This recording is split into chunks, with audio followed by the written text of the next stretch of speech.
Hello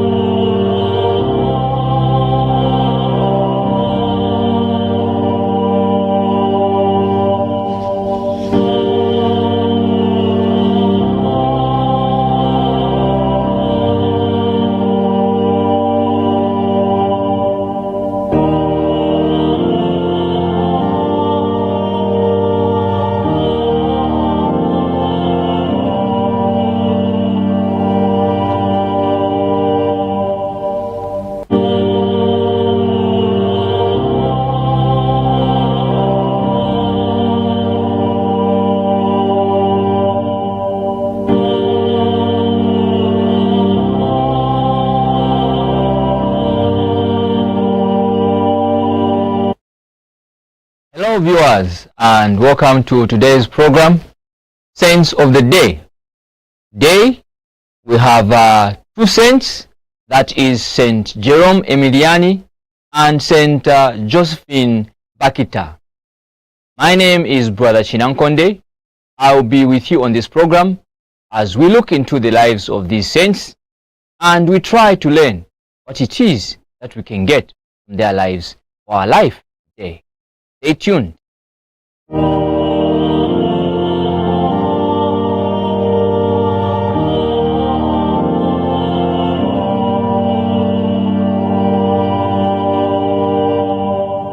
Saint Jerome Emiliani, founder. Today is the optional memorial. He lived between 1486 and 1537. He is the patron saint of orphans and abandoned children. He was canonized on July 16, 1767 by Pope Clement XIII. Saint Jerome was born into an upper-class ruling family in Venice.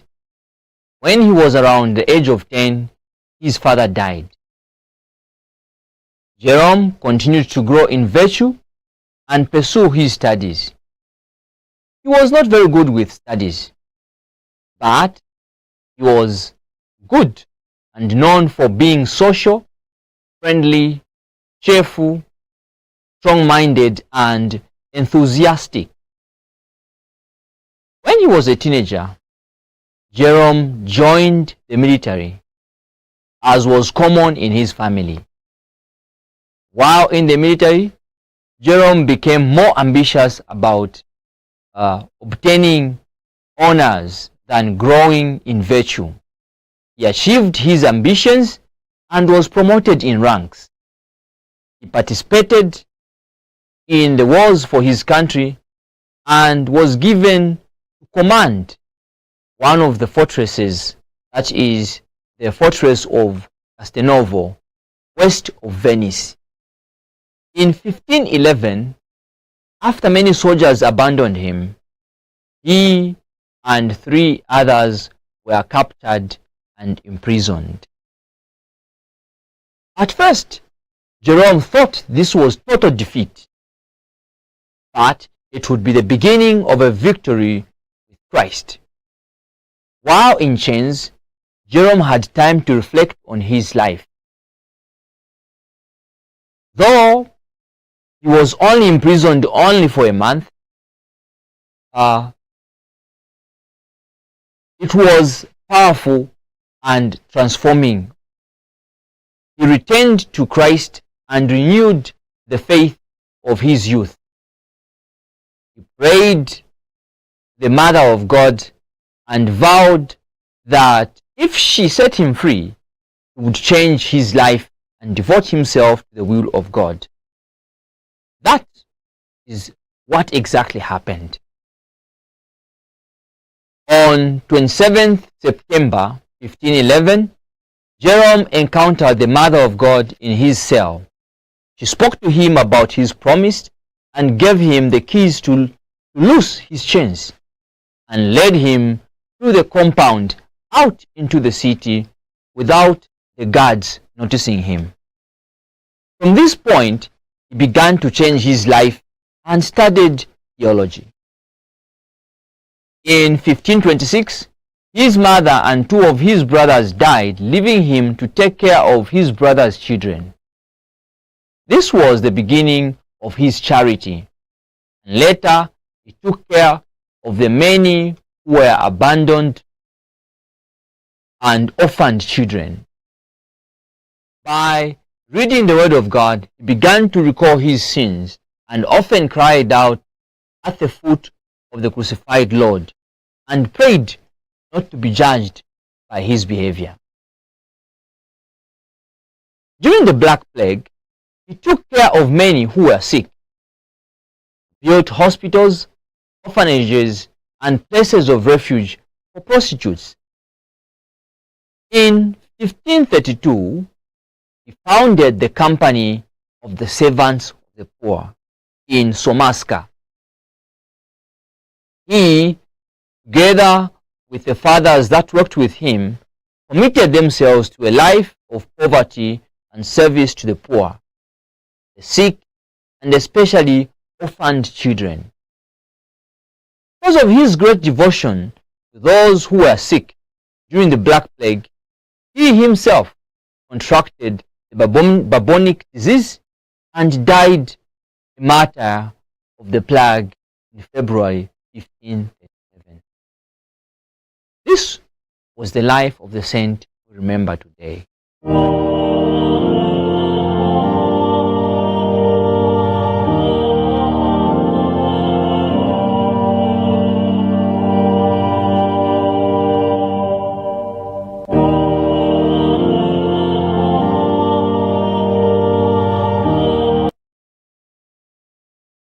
Our reflection. When we look at the life of Saint Jerome Emiliani, the turning point in the life of this saint came at the appearance of Mother Mary. Mother Mary is the one that started the change and the transformation in the life of our saint. Today, we would like to ask ourselves, how is our devotion to Mother Mary? How is our devotion to the Rosary? For those who are standing afar, they can only judge. For those who come near and learn the heart of Mary, they will find no contradiction and no need to judge. Our invitation today is that we draw closer to Mother Mary. Many people, including those who are not Catholics, have rosaries in their vehicles. It's because there are many points in the Catholic lives of saints that Mary has performed miracles out of tragic situations. Maybe that is the root of why people put rosaries in their cars. If you are Catholic and your devotion to Mary has dwindled, please, by the mercies of God, renew it. Today it is even easier with smartphones. You can download the rosary and play it loudly or silently in your headsets as you drive or walk. This rosary and devotion to Mary is a great spiritual treasure. Those who approach and commit to the devotion of Mary in the rosary. For those who are on the wall, not clear where they should go, I say to you, jump in, my brother. The other point in the life of the saint we remember today is that what would have been a moment of defeat, God turned it glory. One humbling thing about life is that we are not the authors of our life. And no matter how strong we feel, we are not in total control of our lives. Sometimes things that we did not foresee, things we did not plan, things we thought would not happen, just happen. And they do not even consult us or warn us. It could be death, a loved one, wife, or a child, a parent, or a dear friend. It could be sickness. It could be accidents. It could be failure in business where we lose everything. It could be thieves that steal some of the things we worked hard for. What is our natural response? Most of us, we turn bitter. We are angry. We cut ourselves out of people's lives for fear of shame. We even contemplate suicide, which is becoming a common occurrence. We could turn to drugs and other forms of abuse to deal with the inner pain and disappointment. Let us remember, turn to God without shame, even though our lives were far from God. Let us not hesitate and judge ourselves harshly. God is ever waiting for us to turn to Him in our dark moment. We ask Jesus, the light of the world, to give us light and hope, that we may find joy and meaning in life beyond our tragedies. When we look back, we thank God for the crisis that led us back home.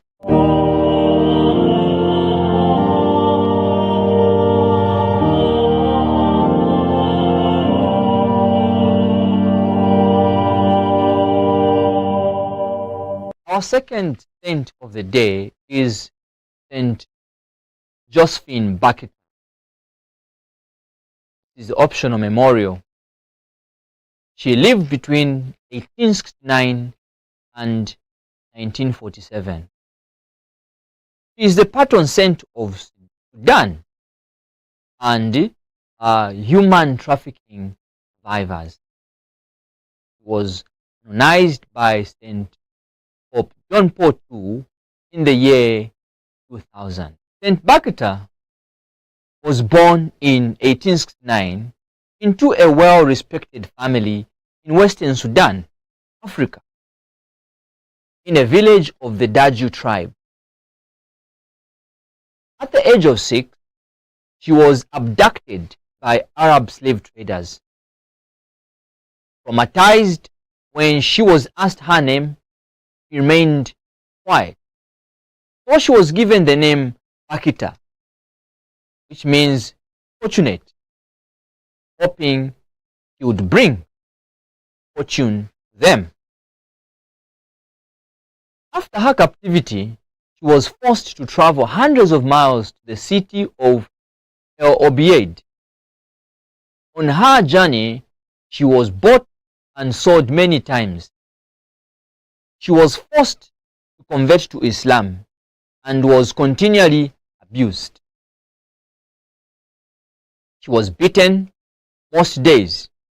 One time she was severely beaten, barely could move for more than a month.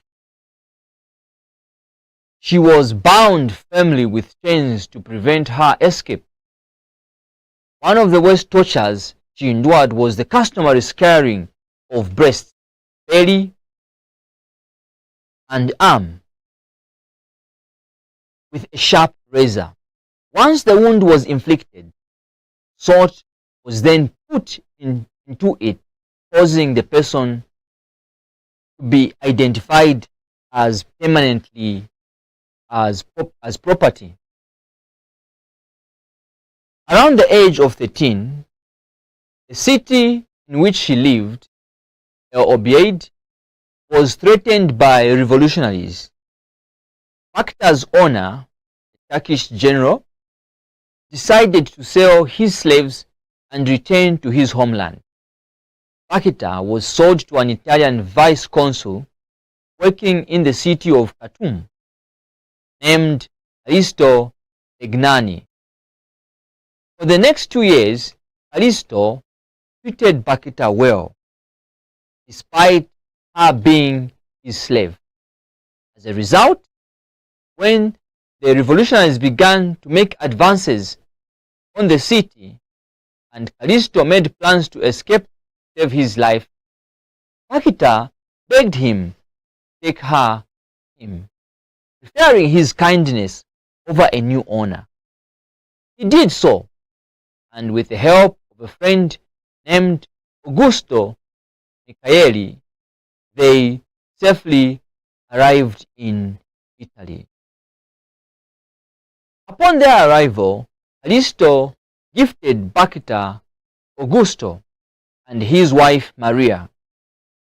In the Michaeli's home, Bakhita continued to be treated well, working as a nanny for their newborn daughter.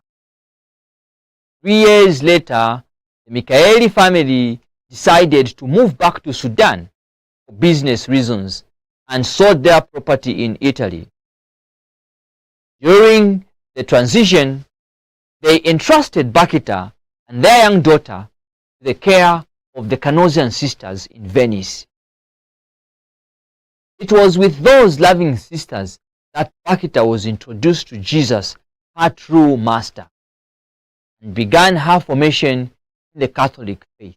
Within the Catholic faith, Bakhita began to discover the God whom she had sensed in her heart from childhood. Through the sisters' teaching and virtuous witness, Bakhita began to understand who this great God is and to love him all the more. The Michaelis returned to take their daughter and Bakhita to Sudan. Bakhita chose not to go with them. She joined the Canossian sisters. In 1902, now called Sister Josephine, was assigned to the convent in Schio in northern Italy, where she spent the rest of her life. In that convent, she was given the responsibilities of welcoming guests as the doorkeeper and worked as a cook and a Christian. She became well known and well loved by the locals for her beautiful and warm smile, kindness, and calm demeanor. Many of the people affectionately referred to her as the Black Mother. She evangelized through her virtues and evident love for God, and did not shy away from sharing her story, including her merciful heart that forgave her abusers, served the people of God, and grew in holiness in the convent for 42 years. At the end of her life, Sister Josephine suffered again, this time from illness. On her deathbed, she relieved the horrors of her captivity, but now confronted those horrors with God's grace. Her last words were cries of love for our Blessed Mother. After her death, her effect on people of God was evident as she lay in state for 3 days, while countless of faithful came to express their love for her. Shortly after her death, cries for her canonization made a saint stirred among the faithful. This was the life of the saint to remember.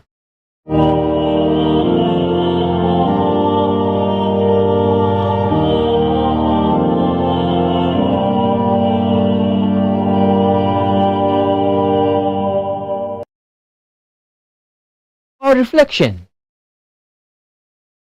Reading and listening to the life of Saint Bakhita of Sudan, one cannot help but see that life can sometimes be a tragedy. It can be bad. It can be tormenting, hopeless. Let us face it. Life can be bad. Life can be bad. This is the reality of many people, and life can turn quickly even without notice. Even in these tragedies, sometimes what the enemy fashions for us as a weapon to destroy us, God can turn it into a blessing. Because in the end, God is ultimate, and God does not know how to lose. Because life and death are all before Him. It is us human beings who are limited, who do not see the life of a person beyond the earth. God, light, joy, happiness will always win. Darkness and death have been defeated. But as we live, it sometimes does not feel like it's victory. Imagine the many days a 6-year-old girl wished she would escape, and yet, year after year, she was treated badly as a slave. But that was not the end. That is not the end of the story. She died free, and she died doing what she wanted to do. Even if life on earth doesn't look like a happy ending for some people, God knows His own and welcomes and rewards them. My brother, my sister in Christ, choose God revealed in Jesus Christ. Our second point is what we see in the people who held her as a slave and as a nanny. They treated her well. Those who held her in the later part of her enslavement. I'm sure it was not difficult for her to see God in them. Today, many of us have maids. Though the name maid has some demeaning connotations lately, maybe we can call them something that is decent, as our house help or house helps. Indeed, they help with our house, especially for those who are both working parents. How well do we treat them? Do we treat them as less human beings? Do we treat them as friends? Or we are harsh to them? We even teach our children to disrespect them. Some of them can't even use the things that we use in the house, and yet we allowed them in the home to clean and cook for us. If they were really that bad or that dirty, we would not allow them in our homes in the first place. You see, we miss an opportunity to preach the gospel through our virtues. I'm here speaking using this platform, but many may not have this opportunity. But we have an opportunity, especially our women, not just to scold, but to minister to our house help. They should not doubt whether we even go to church or if we are Christians. If they do doubt, then know that we have missed.